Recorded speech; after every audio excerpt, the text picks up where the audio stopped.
اب کافروں کو یا منافقین کو جو اوپر سے کلمہ گو تھے ان کو پھر جھنجھوڑا جا رہا ہے کہ وہ حق کی طرف آ جائیں، یہ بات کہتے ہوئے افلا یتدبرون القرآن، کیا انہوں نے قرآن پر غور نہیں کیا؟ ولو کان من عند غیر اللہ، اگر یہ اللہ کے سوا کسی اور ہستی کی طرف سے ہوتا، لوجدوا فیہ اختلافا کثیرا، تو تم اس میں بہت زیادہ اختلاف پاتے، یعنی اس کی باتیں آپس میں میچ نہ کر رہی ہوتی۔ اختلاف تو خیر ابھی بھی موجود ہے، یعنی جو نہیں ماننے والے وہ تو قرآن کے خلاف ہیں۔ اس کا یہ مطلب نہیں ہے کہ قرآن چونکہ اللہ کی طرف سے ہے تو اب قرآن کی مخالفت کوئی نہیں کرے گا۔ اس سے مراد یہ ہے کہ قرآن کی جو دعوت ہے اس میں کنٹراڈکشن نہیں پائی جائے گی کہ ایک صورت میں ایک بات ہوئی ہو اور دوسری صورت میں جا کے بالکل اس کے اپوزٹ بات ہو جائے۔ جس طرح ہم اپنے معاشرے میں ایک بات کرتے ہیں نا کہ اس بندے کا تو کوئی دین مان ہی نہیں ہے، کل تو یہ بات کر رہا تھا آج یہ بات کر رہا ہے۔ انسان جب بھی کوئی کتاب لکھے گا نا تو اس سے کہیں نہ کہیں معاملہ مس ہینڈل ہو جائے گا، اور سب سے بڑی بات جب حالات و واقعات ٹف آئیں گے تو وہ کمپرومائز کرنے کے لیے تیار ہو جائے گا۔ لیکن وقت کا پیغمبر یہ کمپرومائز اس لیے نہیں کرتا کہ اس کے پیچھے اللہ کھڑا ہے۔ حالات کتنے بھی برے ہوں، پیغمبر جو پہلے دن بات کر رہا ہوتا ہے وہی آخری دن بات کرتا ہے۔ تو یہ قرآن اس بات کا ثبوت ہے، قرآن میں اختلاف نہ ہونا، کہ یہ اللہ کی طرف سے ہے، ورنہ اس میں آئے دن نئی ڈاکٹرن بیان ہو رہی ہوتی۔ حتیٰ کہ آپ یہ دیکھیں کہ سورہ یونس کے اندر اللہ تعالیٰ نے کتنے سخت الفاظ میں ہمارے محبوب صلی اللہ علیہ وآلہ وسلم کو ڈائریکٹلی مخاطب کر کے آپ کے ذریعے آپ صلی اللہ علیہ وآلہ وسلم کے مخالفین تک بات پہنچائی ہے۔ وَإِذَا تُتْلَى عَلَيْهِمْ آيَاتُنَا بَيِّنَاتٍ، سورہ یونس آیت نمبر 15 ہے۔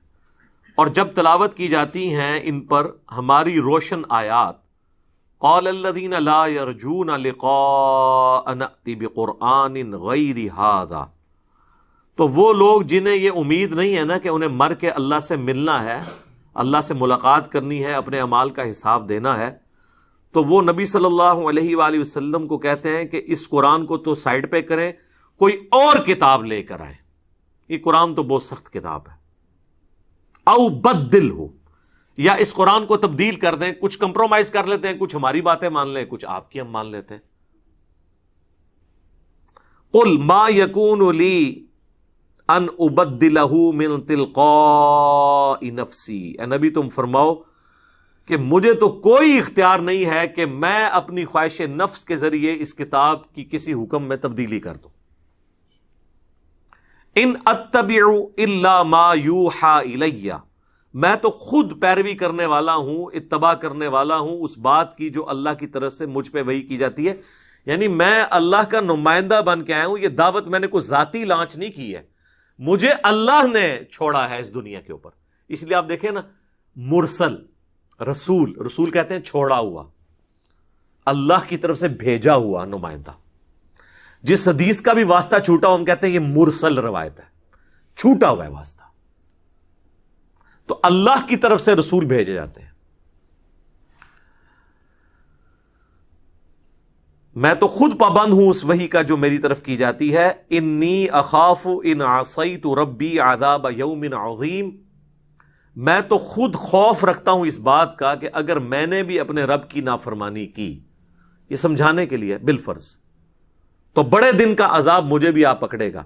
جب میں خود ڈرتا ہوں کہ میں قرآن کی تعلیمات کے خلاف نہیں چل سکتا، تو تم مجھ سے کیسے یہ ڈیمانڈ کر سکتے ہو کہ میں تمہارے کہنے کے اوپر اس کتاب کو بدل دوں؟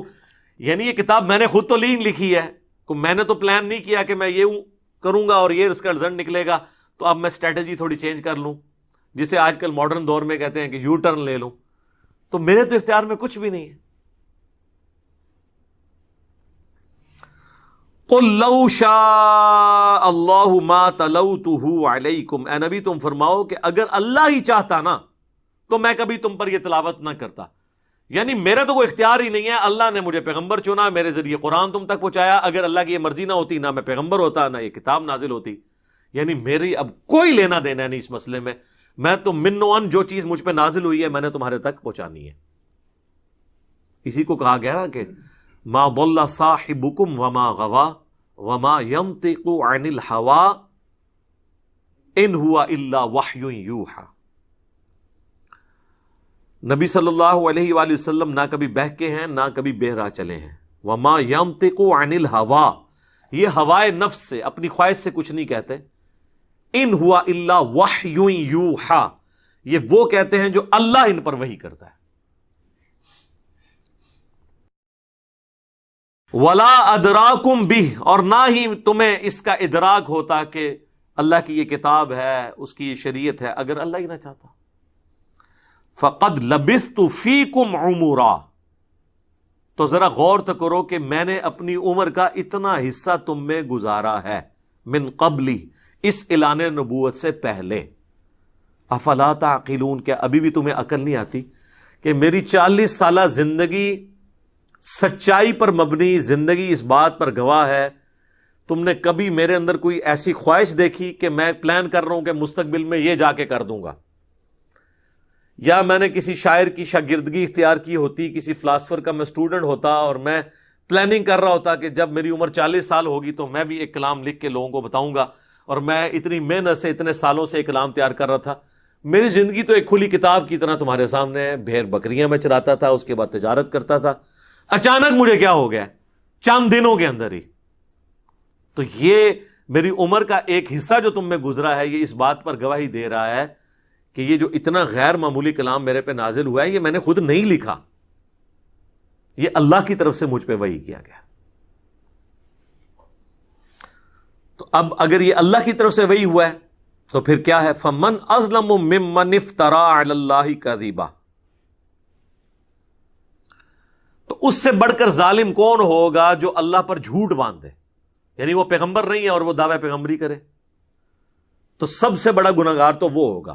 یعنی نبی علیہ السلام اپنے بارے میں بات کر رہے ہیں کہ نعوذ باللہ اگر میں پیغمبر نہیں ہوں تو مجھ سے بڑا کوئی گناہگار نہیں ہے، لیکن ایسا نہیں ہے. تو دوسرا کیس ہے او کذب بآیاتی، تو اگر میں پیغمبر ہوں تو اس سے بڑا ظالم کوئی نہیں ہوگا کہ جو اللہ کی آیات کو جھٹلا دے، مجھے پیغمبر ماننے سے انکار کرتے. تو میں تو نہیں ہوں، تو سب سے بڑے ظالم تم ہو. انہ لا یفلح المجرمون، بے شک وہ اللہ فلاح نہیں دیتا ان لوگوں کو جو جرم کرنے پر تلے ہوئے ہیں، یعنی ان کو سچائی پتہ بھی چل گئی ہے تب بھی ہٹ درمی پہ ہیں، بات ماننے کے لیے تیار نہیں ہے. اب چونکہ وہ بات ماننے کے لیے تیار نہیں ہے تو اللہ تعالیٰ ان کو ہدایت نہیں دے گا. یہ تو بات طے ہے سیدھی سی. تو یہی بات ہو رہی ہے یہاں سورہ النساء کی آیت نمبر 82 میں کہ قرآن پر غور کرو، اگر یہ اللہ کے سوا کسی اور طرف سے ہوتا تو تم اس میں اختلاف کثیر پاتے. لہذا یہ اکثر جو علماء قرآن سے دور کرنے کے لیے کہتے ہیں نا کہ جی وہ قرآن کو کی تفسیر کے لیے، اسے سمجھنے کے لیے 15 علوم چاہیے، اور وہ 15 علوم انہیں خود بھی نہیں آتے ہوتے، بس صرف نام ہی وہ بیان کر رہے ہوتے ہیں. ان میں سے ایک علم تو میں وثوق سے کہتا ہوں انہیں نہیں آتا، وہ سائنس کا علم ہے جو قرآن کی 1000 آیات کا کم از کم ریلیٹڈ ہے علم. اور جن لوگوں کی تفسیریں وہ ہمیں پڑھنے کے لیے کہہ رہے ہوتے ہیں ان کو بھی سائنس نہیں آتی.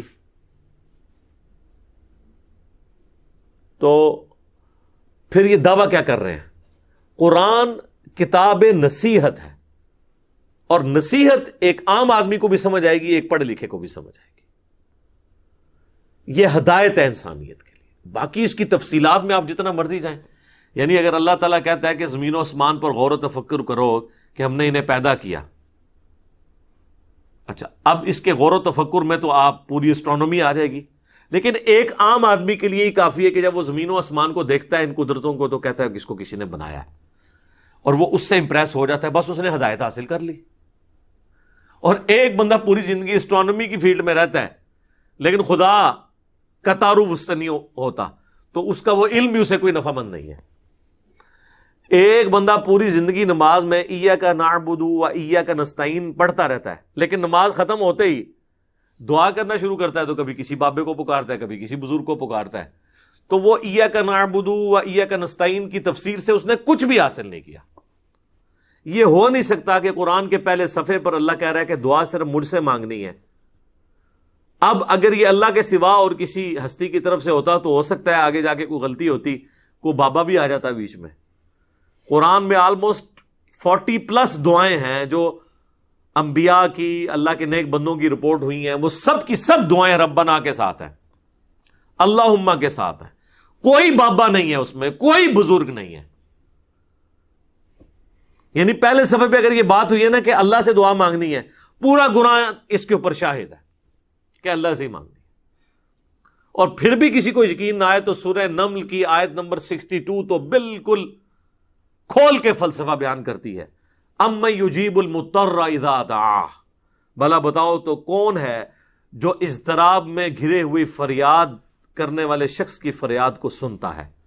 وَيَكْشِفُ السُّوءَ، اور اس سے اس کی تکلیف دور کر دیتا ہے.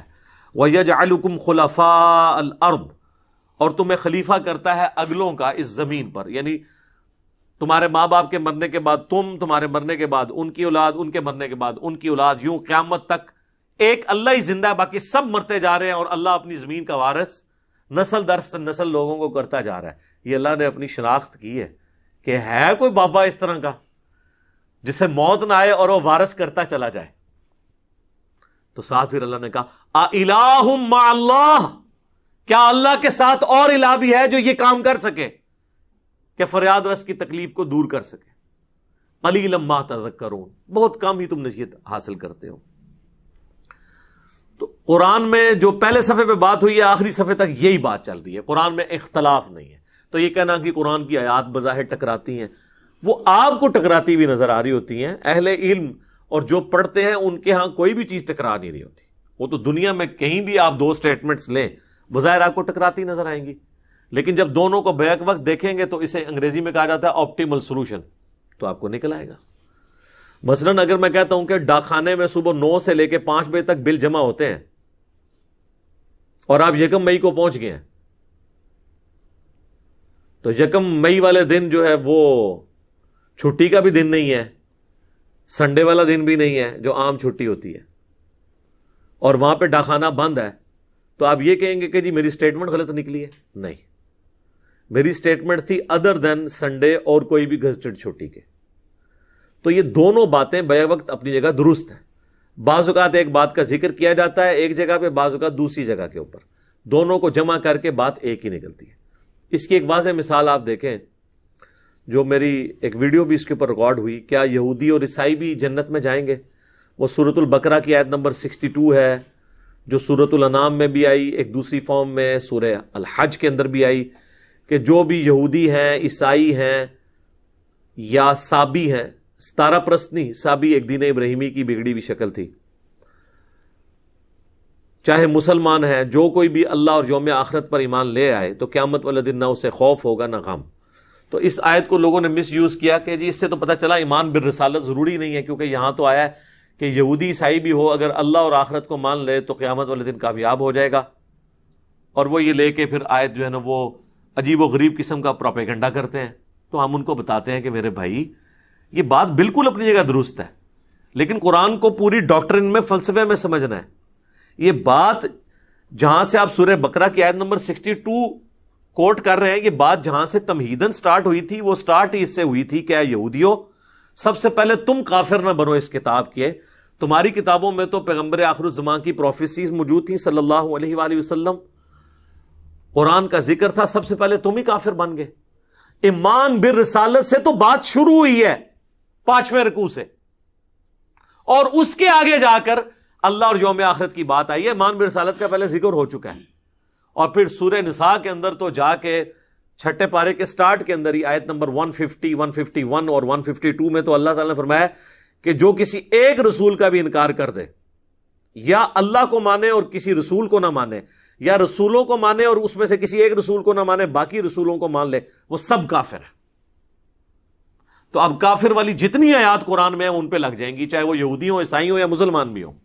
کوئی مسلمان بھی کافر ہو سکتا ہے جو کہ میں حضرت عیسیٰ کو نہیں مانتا، تو کافر ہو جائے گا، چاہے نبی علیہ السلام کو مانتا بھی ہو، آخری پیغمبر بھی مانتا ہو. تو لہذا جب قرآن کہتا ہے کہ یہود و نصارہ بھی امن میں ہوں گے قیامت والے دن، اس سے مراد وہ یہود و نصارہ ہیں جو اپنے اپنے دور میں اپنے اپنے وقت کے پیغمبر پر ایمان لائے. لیکن جب نبی علیہ السلام آ گئے تو اس وقت کے یہود و نصارہ مراد نہیں ہے، اس لیے کہ دوسری جگہ آ گیا کہ جو ایک پیغمبر کا بھی انکار کرے گا وہ کافر ہو جائے گا. تو آپ ان دونوں باتوں کا جب جوڑیں گے تو اختلاف تو ہے ہی نہیں ہے. اختلاف تو تب ہو جب ایک بات بالکل اور طرف ہو اور دوسری 180 ڈگری، یعنی دوسری جگہ یہ بھی آ جائے کہ چاہے کوئی ایک پیغمبر کا انکار کر لے تب بھی وہ جنت میں جائے گا. جب تک یہ سٹیٹمنٹ آپ نہیں قرآن سے دکھائیں گے تب تک آپ یہ کہہ نہیں سکتے کہ آیات ٹکرا رہی ہیں. اس طرح قرآن اور حدیث بھی نہیں ٹکرا رہا ہوتا. واقعہ کیا اٹھاتے ہیں اور کہتے نہیں قرآن سے ٹکرا رہا ہے. بھی قرآن سے تب ٹکرا رہا ہوگا جب قرآن میں وہ واقعہ بیان ہو اور بالکل اس کے اپوزٹ بات ہو رہی ہو، پھر تو آپ کہیں گے ہاں جی بالکل یہ ٹکرا رہا ہے.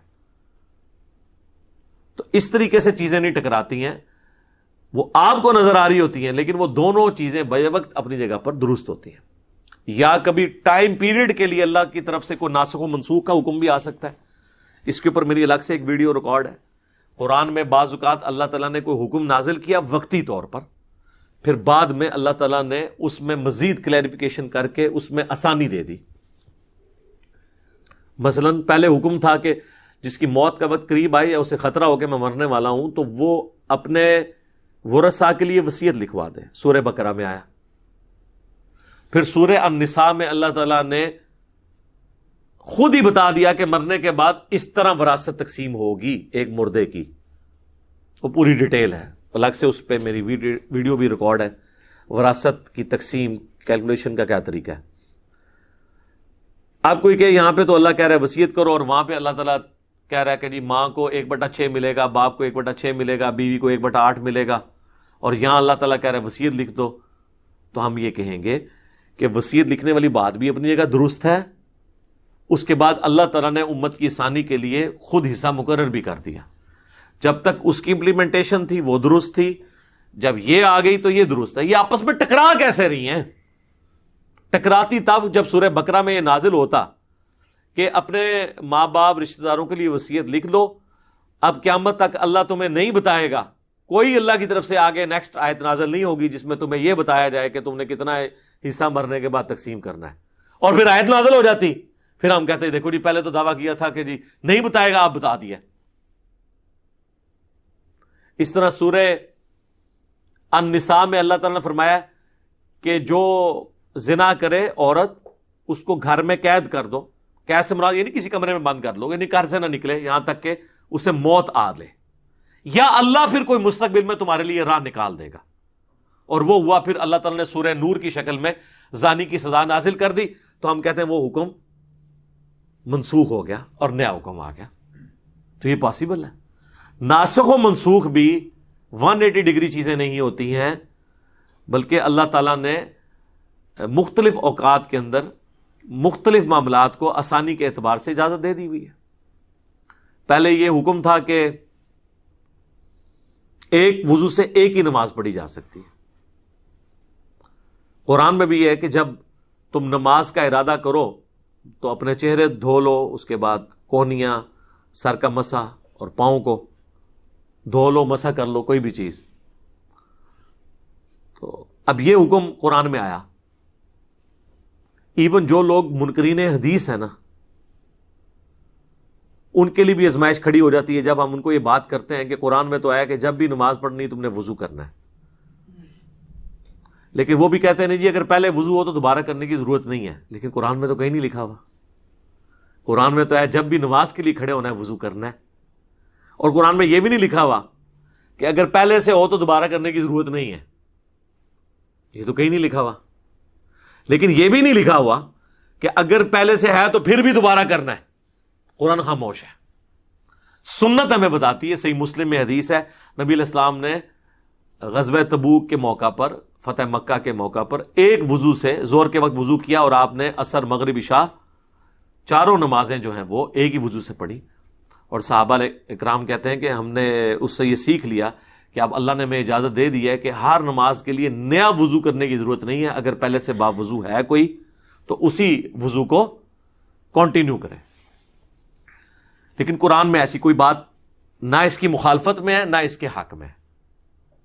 لیکن اس کے اوپر لکیر نہیں پیٹی جا سکتی کہ یہ اختلاف ہو گیا. اختلاف نہیں ہوا، ایک چیز میں آسانی مزید دے دی گئی.